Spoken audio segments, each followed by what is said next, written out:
इधर ध्यान दो, चैप्टर नंबर 4 स्टार्ट किए थे, प्लानिंग। इस चैप्टर का वेटेज 6 मार्क है। इसके अंदर टोटल 6 टॉपिक है। Meaning of planning, features of planning, importance, limitation, planning process और टाइप्स ऑफ प्लान। जिसमें हम लोग मीनिंग ऑफ प्लानिंग पढ़ लिए थे। मीनिंग ऑफ प्लानिंग है, planning refers to deciding in advance what is to be done, when it is to be done, how it is to be done and by whom it should be done. क्या करना है, कब करना है, कैसे करना है और कौन ये काम को करेगा। और दूसरा हम लोग थोड़ा और ये आंसर को लेंदी बनाने के लिए एक पॉइंट और डाल सकते हैं, planning bridges the gap between where we are standing today and where we want to reach. कहाँ हम खड़े हैं और कहाँ हमें पहुंचना है, उन दोनों के बीच का जो गैप है उसको बोलते हैं प्लानिंग। ठीक है, यहाँ तक का पॉइंट होने के बाद अगला हम लोग देखे थे features of planning. Features of planning का शॉर्टकट था सी स्क्वायर पी स्क्वायर DFM। सी का मतलब था कंट्रीब्यूट टू ऑब्जेक्टिव, दूसरा सी का मतलब था कंटिन्यूअस प्रोसेस, तीसरा primary function, fourth pervasive, fifth decision making, sixth futuristic और सेवेंथ था मेंटल एक्सरसाइज। सी स्क्वायर पी स्क्वायर DFM। ठीक है, यहां तक हम लोग कंप्लीट कर लिए थे। अब देखो केस स्टडी में कैसे फाइंड आउट करेंगे। सबसे पहला, अगर कोई केस स्टडी में ऐसा लिखा है कि हम अपने ऑब्जेक्टिव को अचीव करना चाहते हैं, हम लोग पहले गोल अपना डिसाइड किए हैं, हमारा गोल हमारे प्लान को मैच कर रहा है, कोइंसाइड कर रहा है, ऐसा कुछ है, मतलब वो कंट्रीब्यूट टू ऑब्जेक्टिव है। अगर ऐसा लिखा है कि ये जो प्लानिंग है उसको हम लोग समय समय पे करते रहते हैं, वीकली करते रहते हैं, मंथली करते रहते हैं, कल जो केस स्टडी देखे थे उसमें, तो अगर ऐसा कुछ लिखा हुआ है तो वो कंटिन्यूअस प्रोसेस है। अगर ऐसा बोल रहा है कि प्लानिंग करे बगैर बाकी सब तो कर ही नहीं सकते, प्लानिंग सबसे बेस है बाकी सारे फंक्शन के लिए, बिना प्लानिंग के हम लोग डायरेक्टिंग, कंट्रोलिंग, स्टाफिंग ये सब नहीं कर सकते, तो वो प्राइमरी फंक्शन है। क्योंकि प्राइमरी फंक्शन का मतलब होता है सबसे पहले जो परफॉर्म किया जाता है, तो प्लानिंग सबसे पहले परफॉर्म किया जाता है, इसके बाद जो भी इसके आगे के ऑर्गेनाइजिंग, स्टाफिंग, डायरेक्टिंग, कंट्रोलिंग है वो सब इसके बाद होता है। परवेजिव कैसे पता करेंगे, अगर कोई क्वेश्चन में लिखा है या कोई केस स्टडी में लिखा है कि जो प्लानिंग है वो हर लेवल वाले भी कर रहे हैं, चाहे वो मिडिल लेवल हो, लोअर लेवल हो, और हर ऑर्गेनाइजेशन वाले भी कर रहे हैं, चाहे वो रेस्टोरेंट हो, होटल हो, हॉस्पिटल हो, कॉलेजेस हो, स्कूल हो, तो अगर ऐसा कुछ केस स्टडी में दिखा कि हर जगह अप्लाई हो रहा है तो फिर ये परवेजिव है। डिसीजन मेकिंग, इसका तो ऐसा है कि अगर कहीं ऐसा लिखा है कि बाहर से हम लोग को बुलाए हैं, इंटेलेक्चुअल थिंकिंग यूज किया जा रहा है, बहुत डीप रिसर्च वर्क यूज किया जा रहा है, बिजनेस को एनालाइज किया जा रहा है, तो ये सब डिसीजन मेकिंग को हाईलाइट करता है। फ्यूचरिस्टिक का मतलब होता है हम लोग जो प्लान है वो हमेशा फ्यूचर के लिए बनाते हैं, तो अगर कहीं ऐसा लिखा है कि हम अजम्पशन ले रहे हैं, फोरकास्ट कर रहे हैं, फ्यूचर का प्रिडिक्शन कर रहे हैं, क्या करना है क्या नहीं करना, तो वो फ्यूचरिस्टिक है। और लास्ट है मेंटल एक्सरसाइज, अगर कोई वो पॉइंट लिखा है कि बहुत हमें दिमाग दौड़ाना पड़ रहा है, वही सब पॉइंट, तो ये जो मेंटल एक्सरसाइज है और डिसीजन मेकिंग है वो दोनों साइड बाय साइड चल सकते हैं, ऐसा बोल सकते हो। इंटेलेक्चुअल प्रोसेस आया तो हम लोग डिसीजन मेकिंग भी डाल सकते हैं, मेंटल एक्सरसाइज भी डाल सकते हैं। ठीक, ये वाला याद रखना है। इसके बाद हम लोग अगले टॉपिक पे आए थे। अगला टॉपिक था लिमिटेशन ऑफ प्लानिंग। अभी इंपॉर्टेंस इसका बाकी है। इसका हम लोग टॉपिक पे थे limitation of planning. Limitation of planning के अंदर दो लिमिटेशन था, internal limitation, external limitation. Internal का मतलब होता है जिसको मैनेजर कुछ हद तक कंट्रोल कर सकता है, एक्सटर्नल तो अब सिलेबस में है नहीं। तो टोटल हम लोग पढ़े थे 6 लिमिटेशन। सबसे पहला लिमिटेशन था planning leads to rigidity. Planning leads to rigidity का मतलब होता है एक बार जो हम प्लान बना लिए उसको चेंज कर पाना मुश्किल हो जाता है, तो कैनॉट बी चेंज्ड, बहुत ही फ्लेक्सिबल रहता है। Once plans are made to decide future course of action, the manager may not be in the position to change them. उसको बार बार चेंज नहीं कर सकते, प्री डिसाइडेड प्लान या प्री डिटरमाइंड प्लान जो जैसा चलता हुआ आ रहा है वही कंटिन्यू होता जाएगा।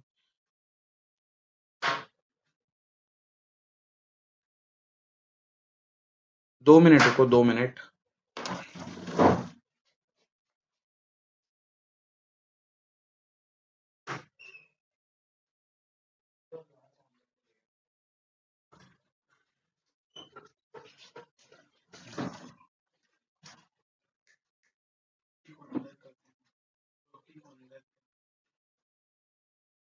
हाँ, इधर अब थोड़ा ध्यान से सुनो।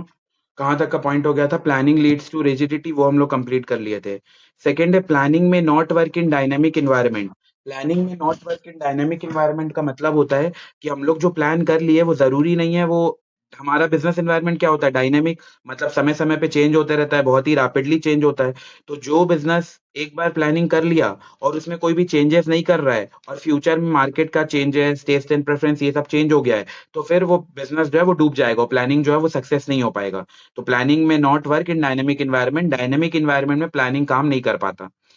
फिर it reduces creativity. It reduces creativity का मतलब होता है प्लानिंग प्लानिंग एक बार अगर हम लोग बना लिए, पहले से एक ब्रॉड स्ट्रक्चर बना लिए, प्लान बना लिए, तो फिर जितने भी मैनेजर्स हैं वो सारे ब्लाइंड फॉलोअर्स बन जाते हैं और उन लोग कोई भी इनिशिएटिव नहीं लेते। ठीक है? फिर उसके बाद अगला पॉइंट देखे थे, planning involve huge cost. Planning करने में हमें बहुत ज़्यादा खर्चा होता है, क्योंकि हमें प्रोफेशनल एक्सपर्ट्स वगैरह को हायर करना पड़ता है, उनको बुलाना पड़ता है, उनका आधा-आधा घंटे का setting charges lakhs of rupees charge होता है वो सब चीज़ के लिए। तो इसीलिए प्रोफेशनल एक्सपर्ट्स को बुलाने से बहुत ज़्यादा खर्चा लगता है। फिर ट planning is a time consuming process. Planning करते टाइम बहुत ज़्यादा टाइम लगता है, 5-10 मिनट का तो काम है नहीं, पूरा डीप रिसर्च, एनालाइज़िंग ये सब करना पड़ता है। और अगर हम इमीडिएट कुछ डिसीजन लेना चाहते हैं, तो उसके लिए प्लानिंग करने से कोई मतलब नहीं। प्लानिंग हमेशा उन चीज़ के लिए किया जाता है, जो बहुत लॉन्ग टेन्योर तक हमारे पास गैप है, मतलब वो प्लानिंग करने के लिए गैप आराम बहुत ज़्यादा गैप है। जैसे एग्ज़ाम्पल मान लो, अभी ये चल रहा है अपना अगस्त, और ये मार्च के अराउंड होता है बोर्ड एग्ज़ाम। फरवरी 15 तारीख, 18 तारीख के आसपास से ऑप्शनल का चालू हो जाता है, फिर उसके बाद जो बड़े-बड़े अपने एग्ज़ाम है वो 1 तारीख, उसके बाद धीरे-धीरे 10-10, 15-15 दिन के गैप में जाता है। तो जो स्टूडेंट आज से प्लानिंग करना चालू कर दिया, उसको सक्सेस मिलेगा। लेकिन जो स्टूडेंट जैन में जाके प्लानिंग कर रहा है, फ़ैब का स्टार्टिंग में जाके प्लानिंग कर रहा है, तो टाइम का गैप बहुत कम है। तो वो टाइम में प्लानिंग कोई मतलब का नहीं। वही लिखा है second point, and whenever there is need for immediate decision making. अगर हम चाहते हैं कि इमीडिएट डिसीजन लेना है, जल्द से जल्द डिसीजन लेना है, तो फिर हमें अवॉइड करना चाहिए प्लानिंग करना। प्लानिंग तब फिर सही नहीं है। ठीक है, यहाँ तक का पॉइंट हो गया था। फिर लास्ट हम लोग आए थे, planning does not give guarantee of success. मतलब अगर हम प्लानिंग कर लिए हैं, तो ये कोई गारंटी नहीं देता कि हमारा सक्सेस होगा ही होगा। अब इसको कैसे आइडेंटिफ़ाई करेंगे केस स्टडी में? अगर कोई केस स्टडी ऐसा लिखा है कि मैनेजर पिछले साल 50% का डिस्काउंट दिया था, इस साल भी सोच रहा है 50% का डिस्काउंट दे देता हूँ, रीज़न बीइंग पिछले साल अच्छा प्रॉफिट हो गया था, तो इस बार भी हो जाएगा। तो अगर ऐसा कुछ लिखा है कि मैनेजर फ़ॉल्स सेंस में है, गलतफ़हमी में है, वो ऐसा जो पिछला साल सक्सेस किया था, वो चीज़ अपना रहा है, ऐसा कुछ लिखा हुआ है ना, तो वो ये वाला लिमिटेशन हाइलाइट होगा, planning does not give guarantee of success. ऐसा ज़रूरी नहीं कि पिछले साल सक्सेस हुआ था तो इस साल भी सक्सेस होगा। तो ये पॉइंट याद रखना है, ठीक है? अब इसके बाद एक्सटर्नल तो है नहीं, हम लोग आए थे प्लानिंग के प्रोसेस पे।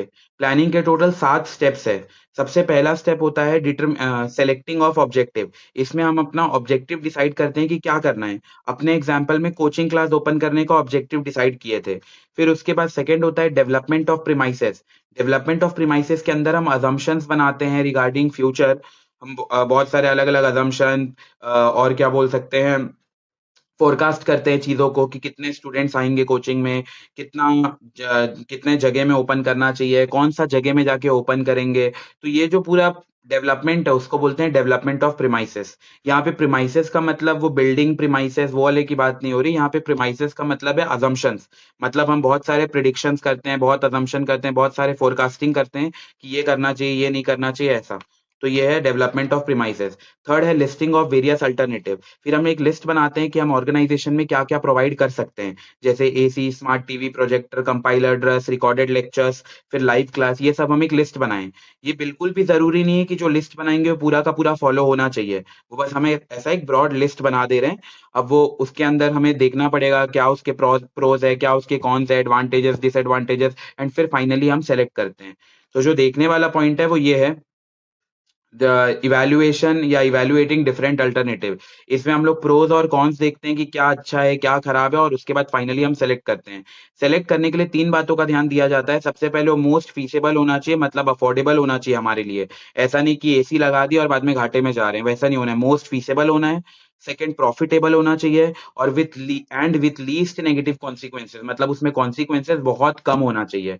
हर चीज़ में कॉन्सिक्वेंसेस है। हम ऐसा तो बोल ही नहीं सकते कि विथ नो कॉन्सिक्वेंसेस। कॉन्सिक्वेंसेस तो हो गई, जैसे मान लो फैन चला रहे हैं, कूलर चला रहे हैं, तो बिजली बिल तो आएगा ही, वो इसका एक कॉन्सिक्वेंसेस है। लेकिन अगर हम इसको एसी से कंपेयर करें, तो एसी के कंपैरिजन में कम इलेक्ट्रिसिटी कंज्यूम होगा। तो याद रखना है, हम ऐसा नहीं बोल सकते विथ नो नेगेटिव कॉन्सिक्वेंसेस, ऐसा तो हो ही नहीं सकता। बट हम ये बोल सकते हैं कि विथ लीस्ट नेगेटिव कॉन्सिक्वेंसेस, मतलब उसमें नेगेटिव जो इम्पैक्ट है वो बहुत लीस्ट होना चाहिए, बहुत कम होना चाहिए। जैसे फैन हो गया, कूलर हो गया, टेबल फैन हो गया, सीलिंग फैन हो गया, ये सब में इलेक्ट्रिसिटी कम कंज्यूम होगा।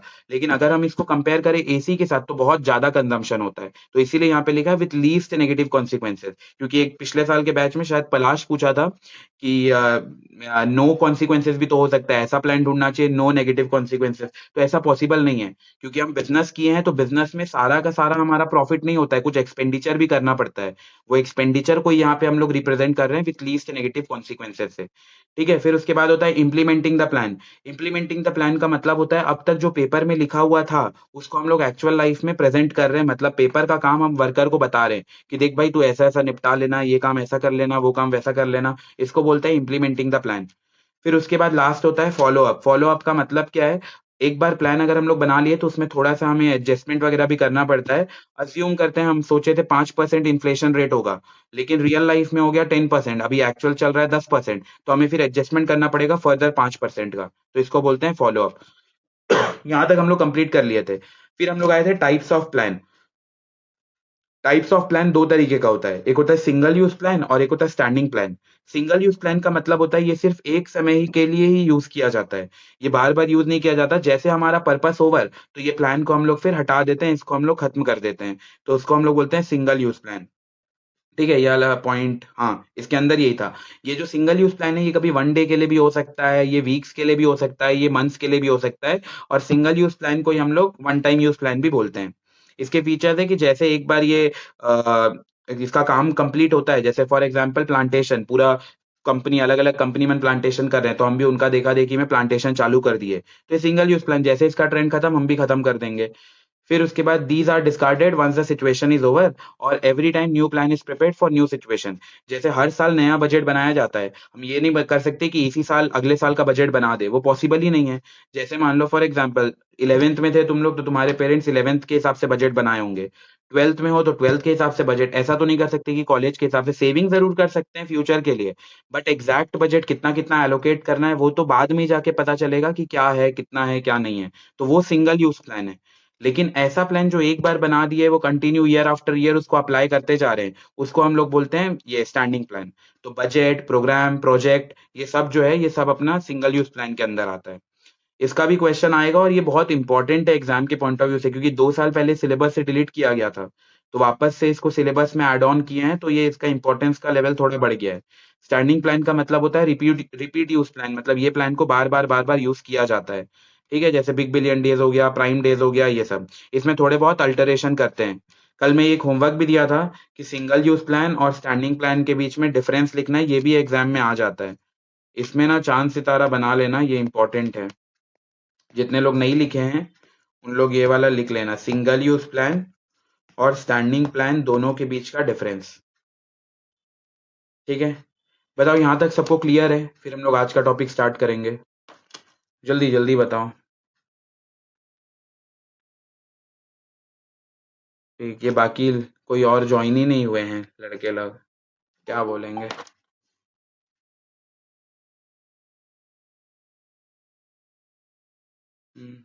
सिमसन ज्वाइन हुआ है। ठीक है, अब हम लोग आज का टॉपिक स्टार्ट कर रहे हैं, कल का पूरा रिवीजन हो गया।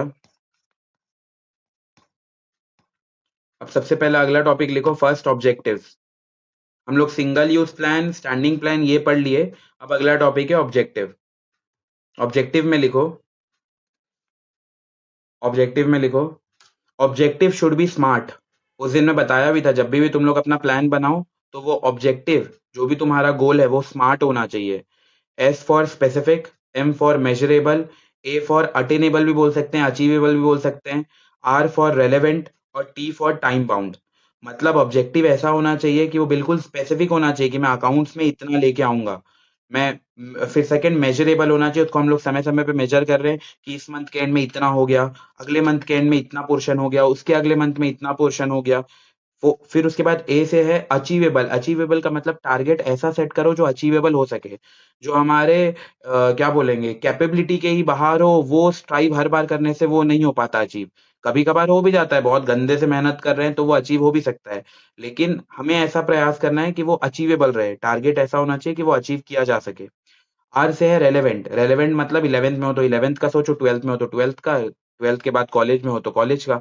तो वो रेलेवेंट होना चाहिए, जिस समय पे जो चीज रेलेवेंट है उसका ऑब्जेक्टिव होना है। और टाइम बाउंड होना चाहिए, ऐसा नहीं कि बस बड़े चलो वाला हिसाब किताब लेके ऑब्जेक्टिव बना दिए, कोई उसका डेडलाइन है नहीं, उसका एक पर्टिकुलर डेट में डेडलाइन होना चाहिए, सो दैट हम लोग फिर उसके बाद रिविजन वगैरह वो सब कर पाए। तो ऑब्जेक्टिव क्या होना चाहिए? स्मार्ट होना चाहिए, एस से स्पेसिफिक, एम से मेजरेबल, ए से अचीवेबल, आर से रेलेवेंट, टी से टाइम बाउंड। ठीक है, इसका स्क्रीनशॉट वगैरह मत लो, इसको लिखते रहो साथ साथ में, स्क्रीनशॉट लेके रखते रहोगे तो वो कंपाइल होता रहेगा फिर। ठीक है, अब इसके बाद इसका एक एग्जाम्पल लिखो, इसका एग्जाम्पल लिखो फर्स्ट वाला, increase in sale by 10% by 6 month. Increase in sales, अभी मैं ऑब्जेक्टिव का ही एग्जाम्पल लिखवा रहा हूँ कि ऑब्जेक्टिव का क्या एग्जाम्पल है। तो increase in sale by 10% by 6 month. अच्छा मेरे को ये पॉइंट बताओ, तुम लोग थम्स अप दो, किनको लग रहा है ये ऑब्जेक्टिव है, मतलब ये SMART पूरा है, सब कुछ है। बताओ बताओ, ये जो पहला एग्जाम्पल लिखा है किनको लग रहा है कि ये SMART, वो जो हम लोग स्मार्ट पढ़े थे, specific, relevant, time bound, attainable, measurable, वो जो भी पढ़े थे वो पूरा इसके अंदर है फर्स्ट एग्जाम्पल में। बताओ बताओ किनको लग रहा है ये स्पेसिफिक भी है, ये अचीवेबल भी है। बाकी लोग कहाँ हो, बाकी लोग बोलो बोलो, है नहीं है? है, ठीक है। देखो इसका करेक्ट आंसर है, ये ऑब्जेक्टिव है। ये 1 साल का सैंपल क्वेश्चन पेपर में भी आया था, मतलब जिस साल वापस से लॉन्च किए थे ना ये अपना स्टैंडिंग प्लान और सिंगल यूज प्लान, उसी साल के सैंपल क्वेश्चन पेपर में ये वाला क्वेश्चन दिए थे। एक स्टेटमेंट दे दिए थे और नीचे ऑप्शन में था कि ये अपना ऑब्जेक्टिव है कि स्ट्रैटेजी है कि क्या है। तो ये ऑब्जेक्टिव है, ऑब्जेक्टिव क्यों है वो समझो। देखो सबसे पहला हम लोग ऑब्जेक्टिव में पढ़े, एस फॉर क्या होना चाहिए, स्मार्ट, सॉरी, एस फॉर वो स्पेसिफिक होना चाहिए। स्पेसिफिक का मतलब होता है एक पर्टिकुलर चीज का, कि मैं अकाउंट्स में इतना लाऊंगा, मैं बिजनेस स्टडीज में इतना लाऊंगा, ऐसा नहीं कि बस अच्छा स्कोर करूंगा। अच्छा स्कोर करूंगा तो उसका फाउंडेशन क्या है, पर सब्जेक्ट में, एक एक सब्जेक्ट में अच्छा स्कोरिंग होना है। तो एस फॉर स्पेसिफिक। ये एग्जाम्पल में अगर तुम लोग ध्यान दोगे तो यहाँ पे स्पेसिफिक है कि हम सेल्स को बढ़ाना चाहते हैं। हमारे पास मल्टीपल चीजें नहीं है, हम बस सेल को टारगेट कर रहे हैं और हम सेल को बढ़ाना चाहते हैं। तो ये हो गया स्पेसिफिक। सेकेंड है मेजरेबल। मेजरेबल है, 10% दिया हुआ है क्वांटिटेटिव टर्म में, तो वो 10% है, मेजरेबल है। फिर तीसरा लिखा है अचीवेबल। देखो इन लोग 10% ही लिखे हैं, ऐसा नहीं कि 90%, 100%, 1000% इतना बढ़ाएंगे, नहीं लिखा है, बस लिखा है 10% बढ़ाएंगे। तो ये अगेन अचीवेबल टारगेट है, ऐसा टारगेट है जो इन लोग अचीव कर सकते हैं इजिली। फिर उसके बाद रेलेवेंट, इसी साल का बोल रहा है कि हम लोग increase in sales within by 6 month, 6 month के अंदर अंदर हम लोग सेल को बढ़ा देंगे इस साल का। और लास्ट है टाइम बाउंड। टाइम बाउंड मतलब एक समय का घोषणा कर दिया गया है कि 6 महीने के अंदर ये टारगेट अचीव करना है। तो SMART सब इसके अंदर अप्लाई हो रहा है, इसीलिए ये एग्जाम्पल अपना किसके अंदर जाएगा, ऑब्जेक्टिव के अंदर। तो डायरेक्ट ये एग्जाम्पल दे देता है और बोलता है कि वो क्या है, बजट है, ऑब्जेक्टिव है, स्ट्रैटेजी है। तो ये ऑब्जेक्टिव है बिकॉज इसके अंदर SMART सब है, स्पेसिफिक भी है, मेजरेबल भी है, रेलेवेंट भी है, टाइम बाउंड भी है, अचीवेबल भी है। ठीक है, दूसरा एग्जाम्पल लिखो, decrease in rejections, decrease in rejections by 2% in 1 month, decrease in rejections by 2% in 1 month। बताओ ये सेकेंड एग्जाम्पल ऑब्जेक्टिव है कि नहीं, जल्दी जल्दी बताओ, ये जो सेकेंड एग्जाम्पल है वो ऑब्जेक्टिव है या नहीं है? बोलो बोलो, थम्स अप तो देना है, ऑब्जेक्टिव है।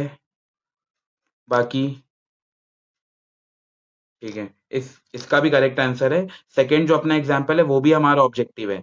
ऑब्जेक्टिव क्यों है, क्योंकि ये स्पेसिफिक भी है कि हमें रिजेक्शंस कम करना है। रिजेक्शन का मतलब क्या होता है, हमारा प्रोडक्ट जब हम आगे सेल करते हैं तो कस्टमर जो हमें वापस करता है, जिसको हम लोग अकाउंटेंसी में बोलते हैं सेल्स रिटर्न, कि हमारा जो हम जो सेल कर रहे हैं वो जो रिटर्न हो रहा है उसको बोलते हैं रिजेक्शंस। तो हमें कोशिश करना है कि हम 1 महीने के अंदर हमारे रिजेक्शंस को कम करें।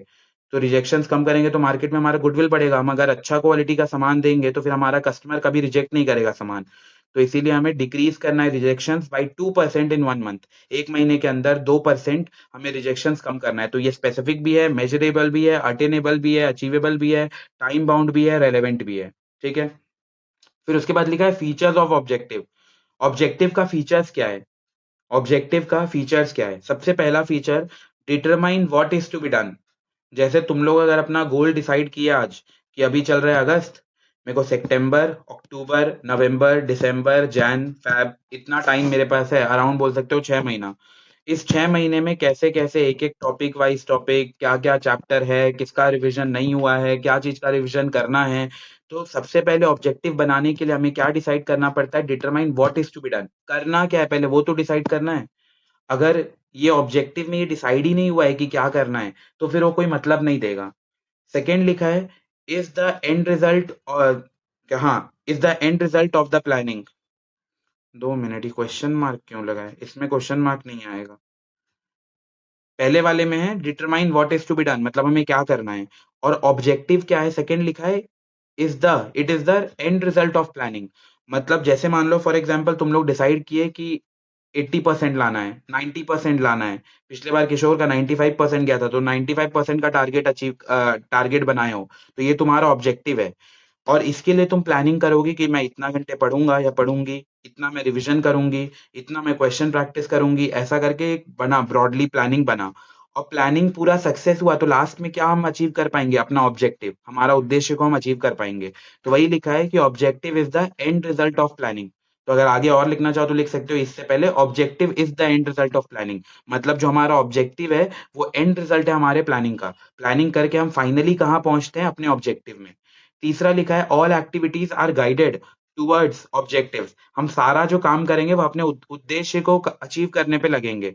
फिर तुम लोग अपना सैंपल पेपर करोगे, रिवीजन करोगे, कोर्स करोगे, तो ये सब क्या है? सारे एक्टिविटीज है जो तुम्हें सब मिला जुला के अपने प्लानिंग तक ले जाएगा। और लास्ट लिखा है serve as a guideline for overall planning. तो ऑब्जेक्टिव से ही हम लोग पूरा प्लानिंग का स्ट्रक्चर बैठा पाते हैं। ये उतना इंपॉर्टेंट नहीं है फीचर्स ऑफ ऑब्जेक्टिव। अब सेकंड लिखो स्ट्रैटेजी। सेकंड लिखो स्ट्रैटेजी। स्ट्रैटेजी का हिंदी में मतलब होता है रणनीति। स्ट्रैटेजी का मतलब होता है रणनीति। जैसे मैं एक एग्जांपल बता रहा हूँ, थोड़ा ध्यान से सुनना। एग्जांपल एक ही एग्जांपल में क्लियर हो जाएगा कि ऑब्जेक्टिव क्या है, स्ट्रैटेजी क्या है। दोनों बिल्कुल भी सेम नहीं है। जैसे मान लो ये हो तुम ठीक है, और तुम्हारा टारगेट है कि तुम्हें बोर्ड्स में लाना है अचीवेबल, ऐसा रख लेते हैं 85%। ठीक है, अभी के लिए ऐसा रख लेते हैं कि तुमने से कोई टारगेट किया कि एक अचीवेबल है, 85% तक मैं टारगेट करता हूँ या करती हूँ। तो ये जो टारगेट करना हो गया ना, इसको बताओ क्या बोलेंगे? ऑब्जेक्टिव बोलेंगे या इसको स्ट्रैटेजी बोलेंगे? बताओ बताओ, ओ या एस, तुम लोग लिख के बताओ बस इतना। ऑब्जेक्टिव या स्ट्रैटेजी? बाकी बाकी लोग? बस 3 लोग। और भी तो है, सेलिना भी ज्वाइन है, हंशिका भी ज्वाइन है क्या? बाकी लोग बता नहीं रहे। इसका करेक्ट आंसर है ऑब्जेक्टिव। इसका करेक्ट आंसर है ऑब्जेक्टिव। इसको बोलेंगे हम अपना ऑब्जेक्टिव, ये हमारा उद्देश्य है। लेकिन मान लो यहां से यहां तक जो पहुंचना है, इसका जो बीच का सफर होता है, जिसमें तुम अपना कोर्स कंप्लीट करोगे, जिसमें तुम अपना रिवीजन करोगे, जिसमें तुम सैंपल क्वेश्चन पेपर करोगे, जिसमें तुम बोर्ड का प्रीवियस ईयर का क्वेश्चन पेपर करोगे, तो ये सब क्या है? ये सब हमारा रणनीति है। रणनीति मतलब स्ट्रैटेजी, कि इतना मेरे को चैप्टर करना है, इतना मेरे को रिवीजन करना है, इतने से मेरे को अपना चालू करना है सैंपल पेपर, इतने में मेरे को अपना खत्म करना है। तब जाके हम लोग फाइनली अपने ऑब्जेक्टिव तक पहुंच पाएंगे। तो इसका मतलब क्या है कि अगर हम लोग को अपना ऑब्जेक्टिव को क्लियर करना है, ऑब्जेक्टिव को अचीव करना है, तो उसके लिए जो जो स्टेप्स हमें फॉलो करना पड़ेगा, वो सारे स्टेप्स को मिलाकर बोलते हैं स्ट्रैटेजी। स्ट्रैटेजी मतलब रणनीति। तो स्ट्रैटेजी फॉलो किया जाएगा, तब जाके हम अपने ऑब्जेक्टिव को अचीव कर पाएंगे। तो स्ट्रैटेजी क्या है? वो डायरेक्शन जिसको हम लोग को करना है। और फाइनल गोल क्या है? अपना ऑब्जेक्टिव। तो लिखो स्ट्रैटेजी का meaning. A strategy is a comprehensive a strategy is a comprehensive plan A strategy is a comprehensive plan to achieve the organizational objective. A strategy is is a comprehensive plan. Comprehensive का मतलब होता है बहुत बहुत सारा चीज इसके अंदर शामिल है। जैसे मान लो मैं एक ऑर्गेनाइजेशन के पॉइंट ऑफ व्यू से बताता हूँ। ऑर्गेनाइजेशन बोल रहा है कि हम सेल बढ़ाना चाहते हैं, 6 महीने के अंदर 10% सेल बढ़ाना चाहते हैं। ये उनका हो गया ऑब्जेक्टिव। SMART सब कुछ है उसके अंदर। अब इस सेल को बढ़ाने के लिए वो जो जो करेंगे, जैसे मान लो मार्केट में बहुत बढ़ चढ़ के एडवर्टीजमेंट देंगे, डिस्काउंट्स चालू करेंगे कि इतना खरीद लो, 2000 का शॉपिंग पे इतना का कूपन मिलेगा, ये मिलेगा, वो मिलेगा। मार्केटिंग बढ़ा देंगे, क्वालिटी अपना इंक्रीज कर देंगे। तो जो भी स्टेप बाय स्टेप चीज कर रहे हैं, सो दैट वो अपना 10% सेल को इंक्रीमेंट करने का टारगेट को अचीव कर पाए, उस बीच के जो प्रोसेस है उसको हम लोग बोलते हैं स्ट्रैटेजी। तो कंपनी का जो गोल है उसको अचीव करने में वो जो जो प्रयास कर रहा है, वो सारा प्रयास को बोलेंगे स्ट्रैटेजी। तो strategy is a comprehensive plan to achieve the organisational objective. ठीक है, यहां तक हो गया है पॉइंट। इसमें ना यही वाला एग्जाम्पल को ड्रॉ भी कर लो। यही वाला जो एग्जाम्पल है, तुम लोग इसको समझने के लिए ड्रॉ भी कर लो कि ये तुम लोग हो, ये तुम्हारा टारगेट है। तो जो टारगेट होता है, टारगेट को बोलते हैं ऑब्जेक्टिव। ये है ऑब्जेक्टिव, ये है उद्देश्य। कि इसको हमें अचीव करना है। और इसको अचीव करने के लिए जो जो चीज हमें करना पड़ेगा, जैसे हमें कोर्स कंप्लीट करना पड़ेगा, हमें रिवीजन करना पड़ेगा, हमें प्रीवियस ईयर का या बोल दो सैंपल क्वेश्चन पेपर करना पड़ेगा, सैंपल क्वेश्चन पेपर, फिर हमें बोर्ड का क्वेश्चन पेपर करना पड़ेगा। तो ये जो भी चीजें हैं वो सबको हम मिलाकर बोलते हैं स्ट्रैटेजी। तो स्ट्रैटेजी मतलब स्टेप बाय स्टेप जो भी चीज किया जा रहा है, कोर्स कंप्लीट करना, रिवीजन करना, sample question paper, board question paper, ये सबको हम लोग ओवरऑल मिला के बोलते हैं स्ट्रैटेजी। ठीक है, अब स्ट्रैटेजी के बारे में भी कुछ पॉइंट्स मन लिख लो। स्ट्रैटेजी के बारे में कुछ पॉइंट्स लिख लो। The dimensions of strategy are the dimensions of strategy are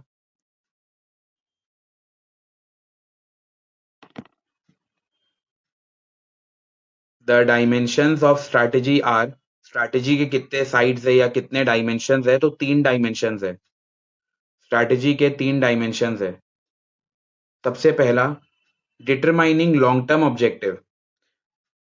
determining long term objective, और ये बिल्कुल सही बात भी है। अगर हम ऑब्जेक्टिव बना रहे हैं, हमारा ऑब्जेक्टिव कुछ है और उसको कंप्लीट करने के लिए हमें स्ट्रैटेजी चाहिए, तो स्ट्रैटेजी जो होता है ना वो लॉन्ग टर्म रहता है।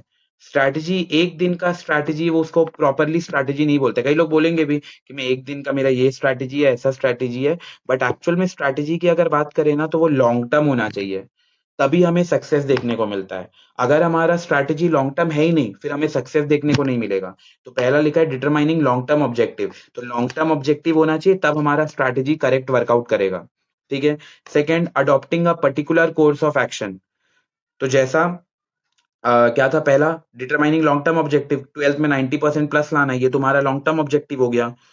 फिर दूसरा, adopting a particular course of action. अब तुम उसके लिए क्या करोगे, स्कूल जाओगे, तो ये क्या हो गया, पर्टिकुलर कोर्स ऑफ एक्शन, कि एक तुम एक्शन कर रहे हो, स्कूल में जाके पढ़ाई कर रहे हो।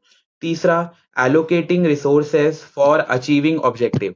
अब इस ऑब्जेक्टिव को अचीव करने के लिए, 90% लाने के लिए तुम क्या क्या और लगा रहे हो, तो तुम कोचिंग जा रहे हो, नोटबुक ले रहे हो, पेन ले रहे हो, कॉपी किताब बुक वगैरह, ये सब हो गया, हम अपने रिसोर्स को एलोकेट कर रहे हैं। तो तीन चीज होता है, 3 डायमेंशंस होता है स्ट्रैटेजी का। पहला, determining long term objective, long term के लिए ही ऑब्जेक्टिव बनाया जाता है, सो दैट स्ट्रैटेजी सही से वर्कआउट करे। फिर दूसरा पॉइंट है adopting a particular course of action. मतलब स्कूल जा रहे हो तो ये पर्टिकुलर कोर्स ऑफ एक्शन है, वो कर रहे हो अपना 90% लाने के लिए। इसके अलावा बहुत सारे रिसोर्स को एलोकेट कर रहे हो, सो दैट तुम्हारा गोल अचीव हो पाए, जैसे coaching, notebook, pen, sticky note, marker, highlighter etcetera. ये सब हो गया, इसके अलग अलग एलोकेट कर रहे हैं हम रिसोर्स, कि हम अपना गोल को अचीव कर पाए। ठीक है। फिर उसके बाद अगला पॉइंट लिखो, strategy formulation. Strategy formulation strategy formulation is a task of top level management. जो स्ट्रैटेजी बनाने का काम होता है ना, ये टॉप लेवल मैनेजमेंट का होता है। तो strategy formulation is a task of top level management. जो ऊपर के लोग होते हैं, टॉप लेवल मैनेजमेंट होता है, बस वही लोग स्ट्रैटेजी बनाते हैं। याद हो तो हम लोग चैप्टर नंबर 1 में पढ़े थे, डिटरमाइनिंग ऑब्जेक्टिव, डिटरमाइनिंग पॉलिसी। तो ये जो भी ऑब्जेक्टिव, पॉलिसी, ये सब है, वो टॉप लेवल वाले ही बनाते हैं। उनको इम्प्लीमेंट किया जाता है, फिर उसको इंटरप्रेट किया जाता है। ये सब इनिशिएटिव हम ले सकते हैं, वो तो हमेशा अलाउड है कि ऑर्गेनाइजेशन में क्योस ना हो, कॉन्फ्लिक्ट ना हो, इसलिए हम लोग वो जरूर ले सकते हैं, कि हम लोग एक एक लोग से इनिशिएटिव ले रहे हैं कि बताओ तुम्हारा क्या है, तुम्हारा क्या पॉइंट ऑफ व्यू है। बट एट द एंड जो फॉर्मुलेट करेंगे वो तो टॉप लेवल वाले ही करेंगे। तो लिखा है strategy formulation is a task of top level management. दूसरा point, the common decision in strategy the common decision in strategy are whether to introduce new product or not. हमारा ये भी एक कंसर्न होता है स्ट्रैटेजी के अंदर, कि हम नए प्रोडक्ट इंट्रोड्यूस करें या नहीं करें। The common decision in strategy are whether to introduce new product or not. जैसे मान लो अगर बूम का सिचुएशन चल रहा है, मार्केट में अच्छा खासा पैसा है, लोग अपना स्पेंडिंग खर्चा कर रहे हैं, अच्छा खासा इनकम हो रहा है, तो फिर हम नए प्रोडक्ट को लॉन्च करेंगे, लोग परचेज करेंगे। लेकिन वहीं अगर मार्केट में रिसेशन का टाइम है, मंदी का दौर चल रहा है, कोरोना टाइम में, कोरोना पीरियड जो हो गया, इसमें लोग अपना स्पेंडिंग को कम कर दिए थे। तुम लोग एग्रीगेट डिमांड, एग्रीगेट सप्लाई भी पढ़ोगे, वहां पे फिर इसका रेफरेंस आएगा। तो एग्रीगेट डिमांड लोग का कम हो गया था, बिकॉज उनका इनकम कम हो गया था। तो इस केस में नया प्रोडक्ट लॉन्च करके भी कोई मतलब नहीं, कोई खरीदने वाला है ही नहीं, कोई खरीदेगा ही नहीं प्रोडक्ट। तो यही वाला पॉइंट है। ठीक है। चॉइस ऑफ, ये भी एग्जांपल लिख लो। कि स्ट्रैटेजी ऑर्गेनाइजेशन के पॉइंट ऑफ व्यू से क्या क्या हो सकता है। हम चॉइस कर रहे हैं ऑफ एडवर्टीजमेंट मीडिया, कि हम वेब में पब्लिश करें, इंस्टाग्राम में जो इन्फ्लुएंसर मार्केटिंग होता है वो करे, न्यूज़पेपर में एडवर्टीजमेंट दे, पैम्पलेट बनाए, बैनर बनाए, होर्डिंग बनाए। तो वो कौन सा मेथड करे उसको बोलते हैं choice of advertisement media. Second, what is the demand, demand देखा जाएगा कि क्या चीज का डिमांड है। जिस चीज का डिमांड नहीं है, जैसे बचेली में आर्ट्स के स्टूडेंट है नहीं, तो आर्ट्स का कोचिंग बना के मतलब भी नहीं, तो इसलिए डिमांड भी यहाँ चेक किया जाएगा। फिर तीसरा, विच चैनल फॉर डिस्ट्रीब्यूशन, हम कौन सा चैनल यूज कर रहे हैं, B to B channel, B to C channel. 11th में पढ़े थे तुम लोग, business to customer, business to government, ऐसा करके अलग अलग चैनल, कस्टमर टू कस्टमर। तो ऐसे बहुत सारे चैनल्स होते हैं, तो वो भी डिफाइन करना इसी के अंदर होता है स्ट्रैटेजी में। अब अगला लिखो पॉलिसी। अगला पॉलिसी, जो ये हम लोग पहले दो चीज पढ़े ना, मेरे को एक बार इसको कंबाइन भी करता हूँ। देखो, सबसे पहले जो हमारा टॉपिक था वो था टाइप्स ऑफ प्लान। प्लान दो तरीके का होता है, एक सिंगल यूज प्लान और एक स्टैंडिंग प्लान, ये हम लोग पढ़े। इसके बाद जो मैं ये लिखवाया हूँ, ऑब्जेक्टिव पहला और इसके बाद दूसरा स्ट्रैटेजी, ये दोनों ना तो स्टैंडिंग प्लान है ना तो सिंगल यूज प्लान है, ये किसी में नहीं आता। ना इसको स्टैंडिंग प्लान के अंदर डाला गया है, ना इसको सिंगल यूज प्लान के अंदर डाला गया है, ये किसी के अंदर नहीं आता है। इनका अपना सेपरेट हेड है। जैसे ऐसे बोल सकते हो, प्लान के अंदर हम चार डाल सकते हैं, एक हो गया अपना सिंगल यूज प्लान, एक हो गया स्टैंडिंग प्लान, एक हो गया ऑब्जेक्टिव, एक हो गया स्ट्रैटेजी। तो इनका कोई, ये किसी के अंदर नहीं आते हैं। ना तो ये सिंगल यूज प्लान के अंदर आते हैं ऑब्जेक्टिव और स्ट्रैटेजी, ना तो ये स्टैंडिंग प्लान के अंदर आते हैं। इनका अपना सेपरेट अलग ही हो रहा है, ये अलग लोग हैं। अब हम लोग पढ़ रहे हैं कि किसके अंदर क्या क्या आता है, तो अब इसका ना फर्स्ट हेडिंग डाल दो इसका, यहाँ पे पॉलिसी का फर्स्ट हेडिंग डाल दो, पॉलिसी, और ब्रैकेट में लिखो ये स्टैंडिंग प्लान के अंदर आता है। पॉलिसीज ये आता है स्टैंडिंग प्लान के अंदर। पॉलिसी ये आता है स्टैंडिंग प्लान के अंदर। स्टैंडिंग प्लान का मतलब है, ये हम लोग एक बार यूज नहीं कर रहे हैं, ये कंपनी में ईयर आफ्टर ईयर अप्लाई होते जाता है, एक बार बना दिया गया, थोड़ा बहुत ऊपर नीचे अल्टरेशन रिविजन वगैरह कर सकते हैं, बट मेजोरिटी पार्ट इसका सेम रहता है। तो उसको बोलते हैं पॉलिसी। पॉलिसी जो है वो किसका पार्ट है, स्टैंडिंग का पार्ट। क्वेश्चन आ सकता है, इस छोटे से छोटे चीज में भी क्वेश्चन डाल देगा, बोलेगा कि पॉलिसी किसका पार्ट है, ऑब्जेक्टिव का है, स्ट्रैटेजी का है, स्टैंडिंग का है, सिंगल यूज का है। तो पॉलिसी स्टैंडिंग का है, क्योंकि कंपनी एक बार जो पॉलिसी बनाता है उसको ईयर आफ्टर ईयर वैसा ही रखता है, सेम रखता है। थोड़े बहुत ऊपर नीचे रिविजन्स कर सकता है, चेंजेस अल्टरेशन कर सकता है, बट मेजोरिटी पार्ट वो सेम रखता है। अब पॉलिसी का मतलब थोड़ा समझते हैं क्योंकि एग्जाम में कीवर्ड के साथ लिखना पड़ेगा। तो पॉलिसी का मतलब होता है, अगर कल को ऑर्गेनाइजेशन में कुछ प्रॉब्लम आया, अगर कल को ऑर्गेनाइजेशन में कुछ प्रॉब्लम आया, तो उस प्रॉब्लम को ऑर्गेनाइजेशन रिस्पॉन्स कैसे कर रहा है, उस रिस्पॉन्स को बोला जाता है पॉलिसी।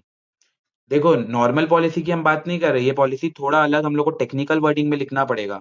ऐसा नहीं कि कंपनी अपना बहुत सारा पॉलिसी बनाता है, बिजनेस अपना बहुत सारा पॉलिसी बनाता है, पॉलिसी के हिसाब से काम करता है, वो तो बच्चा टाइप का लैंग्वेज हो गया। इसका जो मेन कीवर्ड है वो ये है कि पॉलिसी ऑर्गेनाइजेशन में जो भी प्रॉब्लम आते हैं, ऑर्गेनाइजेशन के अंदर जो भी समस्या आता है, उस समस्या का समाधान कैसे लेता है, उस समस्या को रिस्पॉन्स कैसे करता है कंपनी, तो उस रिस्पॉन्स को हम लोग बोलते हैं पॉलिसी। फिर से मैं बता रहा हूँ, ऑर्गेनाइजेशन में बहुत सारे प्रॉब्लम आ सकते हैं। जैसे क्या प्रॉब्लम, एक प्रॉब्लम मैं एक्सप्लेन कर रहा हूँ, मान लो मैं एक कंपनी चालू किया, और मेरे कंपनी में ना, मैं जो कंपनी चालू किया, अच्छा बिक्री बिक्री बहुत अच्छा होता है, सेल्स बहुत अच्छा होता है, लेकिन हर दूसरा पर्सन आके मेरे से उधारी में सामान ले जाता है। और मैं नया बिजनेस चालू किया हूँ, तो मेरे को मार्केट में गुडविल भी बनाना है। तो गुडविल बनाना है करके मैं उनको उधारी में दे भी दे रहा हूँ। अब कई लोग बैड डेट हो जाते हैं, कई लोग दे देते हैं पैसा, कई लोग नहीं देते, ऐसा बहुत झंझट हो रहा है। तो मेरे ऑर्गेनाइजेशन में प्रॉब्लम क्या हो रहा है कि लोग क्रेडिट में सामान ले जा रहे हैं। तो मैं प्रॉब्लम का रिस्पॉन्स क्या करूंगा कि मैं एक बड़ा सा पैम्पलेट लगा दूंगा, और पैम्पलेट में मैं ये लिख दूंगा, मैं ये पैम्पलेट में लिख दूंगा कि no credit please, don't ask, credit के लिए मत पूछो, यहाँ पे कोई क्रेडिट वगैरह उधारी में सामान दूंगा ही नहीं। तो ये मेरा पॉलिसी हुआ। तो पॉलिसी का मतलब ऑर्गेनाइजेशन में कुछ प्रॉब्लम चल रहा है, और ऑर्गेनाइजेशन उस प्रॉब्लम को कैसे रिस्पॉन्स कर रहा है, उस प्रॉब्लम से कैसे डील कर रहा है, बस उसी को हम बोलते हैं पॉलिसी। ठीक है। जैसे मान लो कपड़े का दुकान है, लोग सामान खरीदते हैं, फाड़ उड़ देते हैं और उसको लाके रिटर्न कर देते हैं कि आपका कपड़ा खराब था, फटा हुआ था, ऐसा था वैसा था करके। तो मैं उससे बचने के लिए, मेरे ऑर्गेनाइजेशन में क्या प्रॉब्लम आया कि बहुत लोग रिफंड मांग रहे हैं। तो अब मैं क्या करूंगा, उसके लिए एक पेपर लूंगा, उसमें बना दूंगा, लिख दूंगा कि नो रिफंड और एक्सचेंज, ना तो मैं रिफंड करूंगा ना तो मैं एक्सचेंज करूंगा। तो ये क्या हुआ, ये भी पॉलिसी हुआ। तो पॉलिसी को अगर शॉर्ट में बताऊं तो पॉलिसी का मतलब है ऑर्गेनाइजेशन में जो प्रॉब्लम आ रहा है, ऑर्गेनाइजेशन उन प्रॉब्लम्स को कैसे डील कर रहा है, ऑर्गेनाइजेशन उन प्रॉब्लम को कैसे फेस कर रहा है, कैसे रिस्पॉन्स कर रहा है, बस उसको बोलते हैं पॉलिसी। बताओ क्लियर है सबको पॉलिसी का मतलब? जल्दी जल्दी बताओ। बस एक गीतिका को क्लियर है, बाकी लोग को? ठीक है। ये सिम्सन हकला शाहरुख खान का लगाया है फोटो। ठीक। यहाँ तक अपना कंप्लीट हो गया। उसके बाद हाँ, पॉलिसी का था ना, पॉलिसी का पॉइंट लिखो। ये याद रखना कि जो पॉलिसी है वो किसके अंदर आएगा, स्टैंडिंग प्लान के अंदर आएगा, वो सिंगल यूज प्लान के अंदर नहीं आएगा, वो स्टैंडिंग प्लान के अंदर आएगा। क्योंकि कंपनी ऐसा नहीं कि 2 महीने के लिए नो क्रेडिट पॉलिसी लाएगा, 3 महीने के लिए लाएगा, ऐसा नहीं। वो तो कंपनी ऑर्गेनाइजेशन में रख दिया, थोड़े बहुत अल्टरेशन करेगा, बाकी वो चलता ही जाएगा वो पॉलिसी। तो उसको बोलते हैं पॉलिसी, स्टैंडिंग प्लान है। लिखो इसके अंदर point. Policy can be defined Policy can be defined as organizations in response. Policy can be defined as organizations' response to a particular problem or situation. Organization response to a particular problem or situation. इसका मतलब organisation कैसे response करेगा कोई particular problem को या कोई particular situation को, तो उस रिस्पॉन्स को बोला जाता है पॉलिसी। ठीक है। सेकेंड लिख लो। Second point, it is the organisation own way of handling problem. ये पॉलिसी हर ऑर्गेनाइजेशन के लिए अपना अलग अलग बनता है और ऑर्गेनाइजेशन खुद ही ये बनाता है। तो it is the organisation own way of handling problem. तो ऑर्गेनाइजेशन का ये खुद खुद का तरीका है कि वो किस प्रॉब्लम को कैसे डील कर रहा है। ऐसा नहीं कि रिलायंस इंडस्ट्री के लिए क्या पॉलिसी होना चाहिए वो मैं डिसाइड करूंगा, ऐसा नहीं है। रिलायंस इंडस्ट्री खुद डिसाइड करेगा कि उसको क्या प्रॉब्लम हो रहा है और उस प्रॉब्लम का वो रिस्पॉन्स कैसे देगा। तो it is the organisation own way of handling problem. तीसरा लिखो, policies are made by all level. Policies are made by all level. Policy जो होता है ये हर लेवल वाले मेंटेन करते हैं, काम का पॉइंट है। Policies are made by all levels, सारे लेवल्स वाले पॉलिसी बनाते हैं। अब अपना अलग अलग पॉलिसी सबका हो सकता है, जैसे टॉप लेवल का पॉलिसी कुछ अलग हो सकता है, मिडिल लेवल का पॉलिसी कुछ अलग हो सकता है, लोअर लेवल वाले अपना कुछ अलग बनाए कि 8 बजे से 8 बजे के बाद कोई नहीं आएगा, ये उनका कोई पॉलिसी हो सकता है। क्योंकि बहुत लेट आ रहे थे, वो ऑर्गेनाइजेशन का प्रॉब्लम हुआ, उसको रिस्पॉन्स में उन लोग एक पॉलिसी बना दिए कि 8 बजे के बाद कोई नहीं आएगा, 8:30 के बाद कोई नहीं आएगा, 9 बजे के बाद कोई नहीं आएगा। तो ऐसे हर लेवल वाले अपने हिसाब से, अपने पॉइंट ऑफ व्यू से अलग अलग पॉलिसी बना सकते हैं। फिर उसके बाद लिखा है major policies are made to know all the stakeholders. Major policies are made to know all the stakeholders, that is customer, competitors, etc. Stakeholder लिखा है, शेयर होल्डर नहीं लिखा। स्टेक होल्डर का मतलब होता है वो कौन कौन से लोग हैं जो हमारे बिजनेस के साथ जुड़े हुए हैं, उनको बोला जाता है स्टेक होल्डर। तो स्टेक होल्डर में सब आ जाते हैं, हमारे शेयर होल्डर आ जाते हैं, ओनर आ जाता है, इन्वेस्टर आ जाता है, मैनेजमेंट आ जाता है, वो सब कोई, इंटरनल एक्सटर्नल सब। तो उसको हम लोग बोलते हैं स्टेक होल्डर। तो ऐसे लोग जो हमारे ऑर्गेनाइजेशन के साथ जुड़े हुए हैं। तो लिखा है major policies are made to know all the stakeholders, that is customers, competitors, etcetera. और लास्ट लिखा है minor policies are made for internal use. कुछ छोटे मोटे पॉलिसी, 8 बजे आ जाओ, ये काम मत करो, ये काम करो, ऐसे छोटे मोटे यूज हम अपने कस्टमर वगैरह इंटरनल यूजर के लिए हम बना के रख देते हैं। Minor policy are made for internal use. Minor policy are made for internal use. इसका एग्जाम्पल लिख लो। नो क्रेडिट पॉलिसी, ये किसका एग्जाम्पल? नो क्रेडिट पॉलिसी, ये किसका एग्जाम्पल? कि ऑर्गेनाइजेशन में सब लोग उधारी में माल ले जाते थे, सामान उमान ले जाते थे, तो ऑर्गेनाइजेशन को प्रॉब्लम हुआ। अब उस प्रॉब्लम को फेस करने के लिए ऑर्गेनाइजेशन क्या कर रहा है, ये पॉलिसी लेके आया है, नो क्रेडिट पॉलिसी। तो ये क्या हुआ, प्रॉब्लम को फेस करने के लिए उसका रिस्पॉन्स। दूसरा लिख लो, नो रिफंड पॉलिसी। एक था नो क्रेडिट पॉलिसी और दूसरा है नो रिफंड पॉलिसी। तो ये सब क्या है, ये पॉलिसी है ऑर्गेनाइजेशन के। अब तीसरा लिखो, प्रोसीजर्स। Procedure, procedures. प्रोसीजर्स भी क्या है, स्टैंडिंग। प्रोसीजर भी लिख लो, प्रोसीजर भी स्टैंडिंग। स्टैंडिंग का मतलब ये कोई पर्टिकुलर सिचुएशन के लिए नहीं बनाया जाता, ये हमेशा हमेशा रहेगा ऑर्गेनाइजेशन में। कभी कभार कुछ ऊपर नीचे अल्टरेशन रिविजन ये सब करते रहेंगे, बाकी प्रोसीजर्स तो रहेगा। अब प्रोसीजर क्या होता है? प्रोसीजर एक सीक्वेंस बाय सीक्वेंस स्टेप होता है। जैसे मान लो तुम लोग कुछ सामान मंगाए, फोल्डेबल टेबल मंगाए, फोल्डेबल टेबल का पूरा एक छोटा सा बॉक्स में आया, उसका एक पूरा वो दिया है स्ट्रक्चर की डेमो, कैसे कैसे क्या क्या बैठाना है। तो वो क्या है? प्रोसीजर है कि पहले ये लगाना है, फिर ये साइड का पैर लगाना है, फिर स्क्रू लगाना है, फिर नट लगा के टाइट करना है। ये सब क्या है? प्रोसीजर। तो प्रोसीजर का मतलब होता है स्टेप बाय स्टेप के जो सीक्वेंस वाले स्टेप्स होते हैं, कि एक बार इसको करना है, फिर ये काम करना है, फिर ये काम करना है, फिर ये काम करना है, उसको बोलते हैं प्रोसीजर। तो ऑर्गेनाइजेशन में भी कई सारा प्रोसीजर होता है कि 8 बजे लेबर्स आएंगे, 8 से 9 तक ये काम करेंगे, 9 से 10:30 तक ये काम करेंगे, 10:30 से 11 ये काम करेंगे, 11 से 12 लंच ब्रेक लेंगे, लंच ब्रेक के बाद कुछ ये काम करेंगे। तो ये प्रोसीजर्स है। और प्रोसीजर्स जो होगा वो ऑफकोर्स सी बात है स्टैंडिंग ही रहेगा।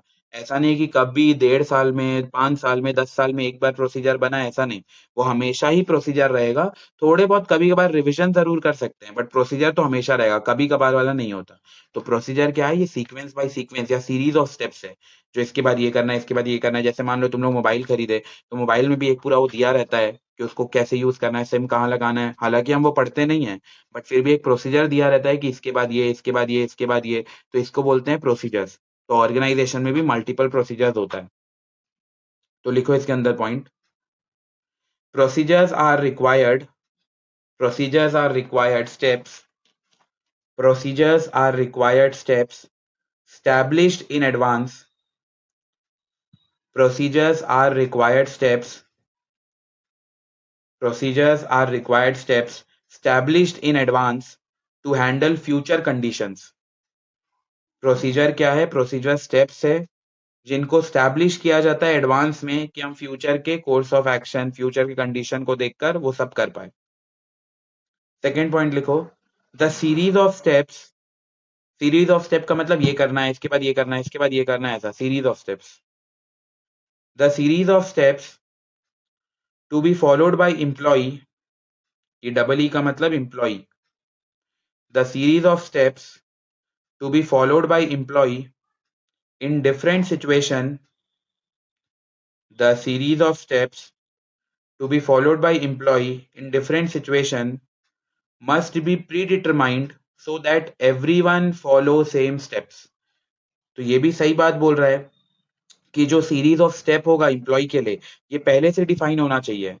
जैसे जैसे तुम लोग नहीं पढ़ पा रहे हो, तो तुम लोग क्यों नहीं पढ़ पा रहे हो? बिकॉज तुम पहले से एडवांस में कोई प्लानिंग ही नहीं कर रहे हो कि क्या पढ़ना है। जैसे मान लो वेनसडे रहता है, तो वेनसडे अगर छुट्टी है तो हम ट्यूसडे को प्लान करना चालू कर देना चाहिए हमें, ट्यूसडे को नाइट को, कि कल मैं ये पढ़ूंगा, इसके बाद ये सब्जेक्ट, इसके बाद ये सब्जेक्ट, ऐसा। तो प्री डिटरमाइंड अगर प्लानिंग होगा फिर तो सक्सेस दिखेगा।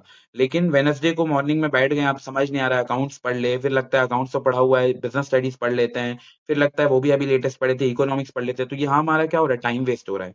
तो टाइम वेस्ट ना हो करके एक प्रोसीजर्स बना लेना बेटर रहता है, कि इसके बाद ये पढ़ूंगा, इसके बाद ये पढ़ूंगा, इसके बाद ये पढ़ूंगा। तो the series of steps to be followed by employ in different situation must be predetermined so that everyone follow the same steps. तो पहले से बता देना चाहिए। ऐसा नहीं कि वर्कर आपका 9 बजे आ गया ऑर्गेनाइजेशन में और फिर हम डिसाइड कर रहे हैं कि उसको क्या काम देंगे, आज ये काम देंगे कि नहीं देंगे, ऐसा नहीं करना है। पहले से हमें पूरा प्रोसीजर डिसाइड कर लेना है कि वर्कर आएगा तो उसको इतने बजे से इतना तक ये काम, उसके बाद इसके इतने बजे से इतने बजे तक ये काम। तो ये पहले से प्री डिसाइडेड होना बहुत जरूरी है। इसी का एग्जाम्पल लिखा है, the procedures for admission in particular school. अगर हम लोग स्कूल का एडमिशन की बात करें, कॉलेज का एडमिशन की बात करें, तो इसका भी एक पर्टिकुलर प्रोसीजर होता है कि इतना इतना यहाँ इतना डॉक्यूमेंट जमा करना है, फिर उसको ऑनलाइन सबमिट करना है, फिर फोटो लाके जमा करना है, फिर ये फॉर्म भरना है। तो एक step by step series of steps रहता है।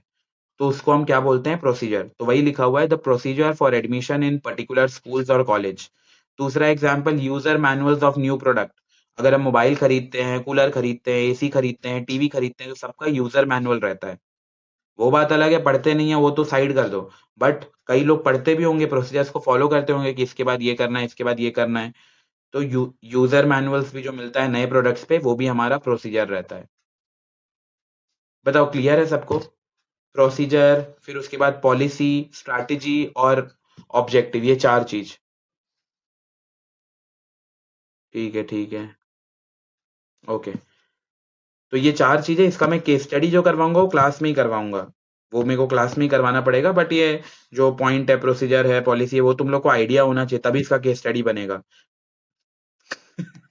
खेती का ये अभी नहीं मिलेगा, आज वैसे ही लेट से चालू किया ना, मैं जल्दी 15 मिनट और जैसा पढ़ाऊंगा, 45 को मैं छोड़ दूंगा। कल हम लोग ऑफलाइन क्लास में उसके पर्टिकुलर जो भी क्वेश्चन है वो निपटा लेंगे। ठीक है। हाँ, ठीक ठीक। ठीक है, अब थोड़ा ध्यान से सुनो। अब एक बार मैं वापस से जितना अभी तक पढ़े हैं उसको मैं रिकलेक्ट करवा दूं। ऑब्जेक्टिव, ऑब्जेक्टिव क्या होना चाहिए? ऑब्जेक्टिव स्मार्ट होना चाहिए। एस से स्पेसिफिक, एम से मेजरेबल, ए से अचीवेबल, आर से रेलेवेंट, टी से टाइम बाउंड। उसके बाद अगला, ये 2 एग्जाम्पल याद रखो, एग्जाम में भी छाप देना, अगर स्ट्रैटेजी के बारे में आया तो 2-3 एग्जाम्पल, जरूरी नहीं यही एग्जाम्पल, कुछ भी एग्जाम्पल बोलो, बस इसके अंदर सब कुछ होना चाहिए, S M A R T सब कुछ। फीचर्स जो है वो इंपॉर्टेंट नहीं है, तो इसको नहीं भी पढ़ोगे तो भी चल जाएगा, ये फीचर्स उतना कुछ इंपॉर्टेंट नहीं है।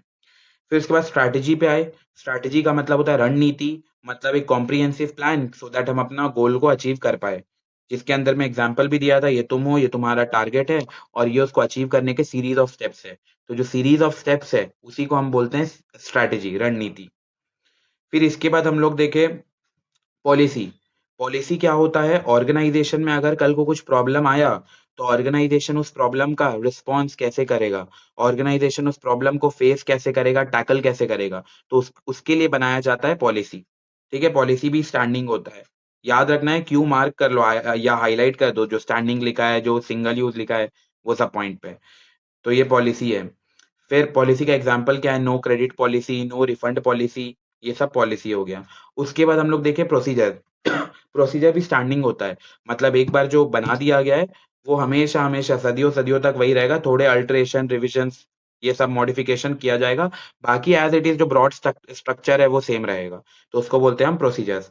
जैसे नया कुछ सामान खरीद के लाते हैं तो उसके यूजर मैनुअल्स होते हैं, एडमिशन करने जाते हैं स्कूल में, कॉलेज में, तो उसके अपने अलग प्रोसीजर्स होते हैं, तो उसको बोलते हैं प्रोसीजर। ये भी अपना स्टैंडिंग है, इसमें भी ऐसा क्यू मार्क कर लेना। ठीक है। अब अगला लिखो, तीसरा मेथड। तीसरा मेथड्स। मेथड तो अगेन बहुत सिंपल सा है। मेथड मतलब काम को करने का तरीका, किसी भी काम को करने का तरीका, उसको बोलते हैं मेथड। तो मेथड भी क्या है? स्टैंडिंग। मेथड भी क्या होता है? स्टैंडिंग। स्टैंडिंग का मतलब मेथड तो हर बार सेम रहेगा, ऐसा थोड़ी ना कि कोई वर्कर, उनको बोला गया है कि पहला मेथड है तुम्हारा हाथ से उठा के सर में रख के ले जाना है तगाड़ी, और बाद में बोला जा रहा है पैर से उठाना है, तो ऐसा तो नहीं होगा, मेथड भी जो रहेगा वो भी सेम ही रहेगा। हर बार वही method year after year continue चलता जाएगा। थोड़े बहुत उसमें रिवीजन कर सकते हैं कि कुछ गाड़ी उड़ी जैसा बना दिए उसी में डाल के डायरेक्ट ऊपर तक ले जा रहे हैं, तो वो सब भी चल जाएगा, बाकी ब्रॉड स्ट्रक्चर मेथड का भी सेम रहता है। तो मेथड में भी याद रखना है, इसमें भी क्वेश्चन मार्क बना लो या हाईलाइट कर लो, ये भी स्टैंडिंग प्लान है। ये भी क्या है? स्टैंडिंग प्लान है, कि एक बार जो ऑर्गेनाइजेशन में बन गया वो बन गया।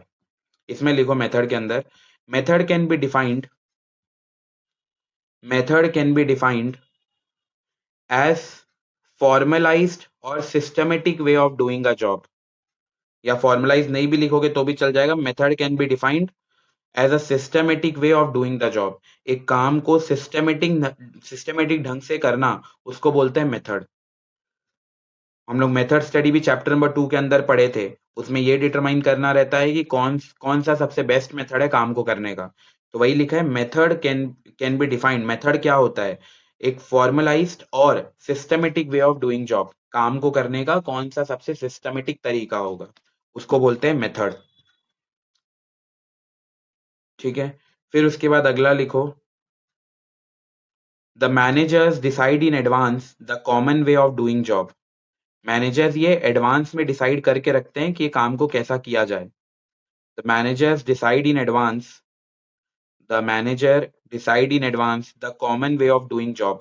मैनेजर ये पहले से डिसाइड करके रखते हैं कि क्या क्या तरीका होगा काम को करने का, क्या क्या मेथड्स होंगे काम को करने का। इसके अंदर लिखो पहला, फर्स्ट। फर्स्ट, अच्छा, सो दैट भी लिख लेना, इसी कंटिन्यूएशन में वही वाला है। मैनेजर जो है वो पहले से मेथड को तैयार रखता है कि मैं ये मेथड से काम करवाऊंगा, क्यों तैयार रखता है वो अब हम लोग पढ़ रहे हैं। पहला, so that there is no doubt in the minds of employ. कल जैसा मैं बताया था कि मान लो सिम्पसन को पहले से बता दिया गया है कि ये काम करना है, अनुज को पहले से बता दिया गया है कि ये काम करना है, तो ऐसा हो ही नहीं सकता कि वो दोनों लोग एक ही काम को 2 बार करें, ऐसा नहीं होगा। वो जो सिम्पसन का काम है, सिम्पसन अपना निपटाएगा, जाएगा अपने घर, और अनुज का जब काम हो जाएगा तो वो अपना घर चल जाएगा। ऐसा होगा नहीं कि ओवरलैप हो जाए, ओवरलैप मतलब एक काम हो गया, उसको फिर से दोबारा कोई दूसरा जनो काम कर दिया। जैसे एक बेस्ट एग्जांपल, मान लो यहाँ पे था चावल का बोरी, ठीक है? यहाँ था चावल का बोरी, इसको पहले वाले एम्प्लॉयी को बोला गया कि चावल का बोरी उठा के उधर रख दो। अब दूसरा वो उठा के पूरा चावल का बोरी इधर रख दिया। दूसरा एम्प्लॉयी आया, उसको लगा इधर पड़ा हुआ है फालतू, उसको अभी तक उधर लेके नहीं गए, तो दूसरा एम्प्लॉयी आया, उसको इधर रख दिया। तो ये क्या हुआ? टाइम वेस्ट हुआ। इसके जगह इतना सारा चावल का जो बोरी है, मान लो 20 30 40 50 चावल का बोरी जो इधर रखने में वो टाइम वेस्ट किया, उतने ही टाइम में वो क्या कर सकता था? अपना कुछ और काम कर सकता था। तो ओवरलैप ना हो, टाइम का, रिसोर्स का, पैसों का, ये सब का वेस्टेज ना हो, इसलिए पहले से मेथड इन एडवांस में डिसाइड किया जाता है। तो लिखा है there is no doubt in the minds of employ, कि एम्प्लॉय के माइंड में कोई डाउट ना रहे। दूसरा, there can be uniformity in the action of employ, कि सब लोग एक जैसा काम कर पाए, मतलब उनको जो बोला गया है वो काम, ऐसा नहीं कि एक ही काम 50 बार कर रहे हैं, वैसा नहीं। There can be uniformity in action of employees. फिर उसके बाद selection of proper method save time, comma money and efforts and increases efficiency. अगर हम इन एडवांस ये सब रख के चलेंगे तो हम अपना टाइम सेव कर पाएंगे, पैसा सेव कर पाएंगे, एफर्ट्स, है ना, बढ़ा पाएंगे और इंक्रीज कर पाएंगे एफिशिएंसी लेवल। तो ये है मेथड। इसका स्क्रीनशॉट ले लो अगर किसी का बच गया हो तो। ये फर्स्ट पॉइंट, बी पॉइंट और ये थर्ड पॉइंट। और ये भी एक लिख सकते हो, act as guide for employ. तो एम्प्लॉय को ये एक गाइड की तरह काम करता है कि ये काम करना है, इसके बाद ये काम करना है, उसके बाद वो काम करना है। तो act as a guide for employ, employ के लिए एक गाइड की तरह काम करता है। अगला लिखो रूल्स। अगला रूल्स, रूल्स है, फिर प्रोग्राम है। प्रोग्राम तो मेरे को समझाना पड़ेगा क्लास में। हाँ, बस इतना ही लिख लो, ये रूल।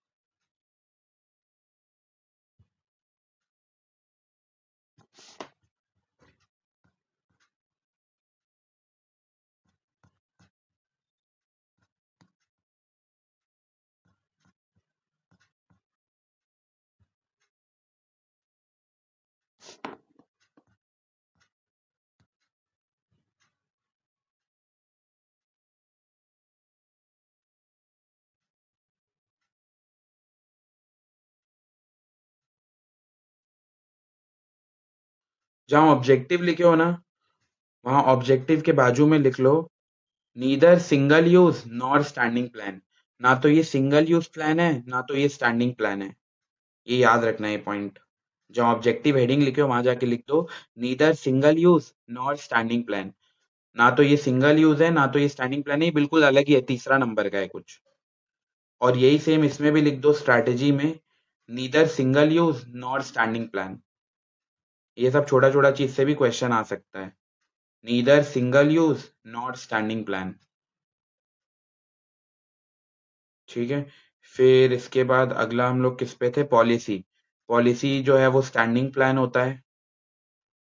पॉलिसी जो होता है वो स्टैंडिंग प्लान होता है। फिर उसके बाद प्रोसीजर्स। क्या प्रोसीजर? ये प्रोसीजर। प्रोसीजर अगेन ये भी एक स्टैंडिंग प्लान होता है, स्टैंडिंग प्लान। उसके बाद मेथड्स। मेथड में भी लिख लो, ये भी एक स्टैंडिंग प्लान होता है, स्टैंडिंग प्लान। फिर उसके बाद रूल्स। अभी जो हम लोग रूल्स स्टार्ट किए थे उसमें भी लिख लो, ये एक स्टैंडिंग प्लान है। रूल्स ये भी एक स्टैंडिंग प्लान है। ठीक है। अभी वो सिंगल यूज प्लान भी आएगा, ऐसा नहीं कि सबका सब स्टैंडिंग प्लान में जा रहा है। ये सारे आइटम जो स्टार्टिंग के हैं वो स्टैंडिंग प्लान में जा रहा है, बाकी सिंगल यूज वाला भी आएगा। ठीक है, बस थोड़ा सा बचा है पॉइंट, उसको निपटा लेते हैं। ये देखो यहाँ हम लोग प्रोग्राम जब पढ़ेंगे कल क्लास में, तो सिंगल यूज प्लान है। बजट जब पढ़ेंगे सिंगल यूज प्लान है, तो ये सब सिंगल यूज प्लान है। ठीक है, फिर ये चैप्टर का क्लोजर। लिखो रूल्स क्या होता है। रूल्स, रूल्स का meaning, rule spells out, rule spell out special action और non action of employ, special action और नॉन एक्शंस ऑफ एम्प्लॉय। इसका मतलब है जो बोला गया था उसके अलावा कुछ काम किया गया, कि उन्हें एक्शन कुछ और बोला गया था लेकिन वो करे कुछ और काम। जैसे बोला गया था कि ऑर्गेनाइजेशन में नो स्मोकिंग नो ड्रिंकिंग ऐसा बोला गया था, लेकिन वो फिर भी वो काम किए, तो उसी को बोल रहे हैं स्पेशल एक्शंस और non action. Action, special action मतलब क्या, बोला गया था कि अल्कोहल स्मोकिंग ये सब नहीं करना है, लेकिन उन लोग कर दिए, उन लोग कुछ स्पेशल एक्शन किए जो मना किया गया था। नॉन एक्शन मतलब बोला गया था ये काम करना है, लेकिन उन लोग कुछ काम किए ही नहीं, नॉन एक्शन, तो उस पे भी लगा देते हैं पेनल्टी रूल्स। तो एक्शन मतलब कुछ अलग ही उबलता भलता ही काम किए, और नॉन एक्शन मतलब जो बोला नहीं गया था वो काम, मतलब नॉन एक्शन मतलब जो बोला गया था कर लो लेकिन फिर भी वो काम नहीं किए, उस पे भी लगा दिया जाता है रूल्स। तो वही लिखा है, rules spell out special actions और नॉन एक्शंस ऑफ एम्प्लॉय। या तो कुछ अलग ही काम कर दिया जो मना किया गया था, या तो बोला गया था लेकिन वो किया नहीं, तो ये दोनों केस में हम रूल अप्लाई कर देते हैं। सेकंड लिखा है, there is no discretion, there is no discretion allowed in rules. Discretion का मतलब होता है कोई भी इंटरफेरेंस नहीं चलेगा। There is no discretion allowed in rules, मतलब रूल के अंदर कोई भी डिस्क्रिशन कोई भी इंटरफेरेंस नहीं होगा, जो बोला गया है वो तो करना ही पड़ेगा। That is, they must be followed strictly, and if not followed, then strict actions can be taken against employee who are disobeying the rules. बस इतना तक लिख लो। पहले ही फर्स्ट पॉइंट यहाँ से यहाँ तक हो गया, फिर उसके बाद दैट इज करके दूसरा पॉइंट। दूसरा पॉइंट क्या है, they must be followed strictly, इसको स्ट्रिक्टली फॉलो किया जाएगा। ठीक है, एंड कैन बी, और क्या लिखा, strict actions can be taken against the employ who are disobeying the rules, जो डिसओबे कर रहा है रूल्स को उनके ऊपर स्ट्रिक्ट एक्शन। और ये क्या है, ये भी एक स्टैंडिंग है, स्टैंडिंग प्लान है। लिख लिए इतना, दे मस्ट बी फॉलोड, ये हो गया पॉइंट। और अगेंस्ट जो भी डिसओबे कर रहा है उनके ऊपर रूल अप्लाई कर दिया जाएगा, स्ट्रिक्ट एक्शन लिया जाएगा। ठीक है, बस इतना ही चल जाएगा, बाकी हम लोग कल क्लास में पढ़ेंगे। इतना हो गया सबका नोट, बताओ बताओ, इतना सबका नोट हो गया। ठीक है, कल मैं क्लास में कॉपी चेक करूंगा जितना हम लोग किए हैं वो पूरा। ठीक है, बाय सबको।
चलो गेट।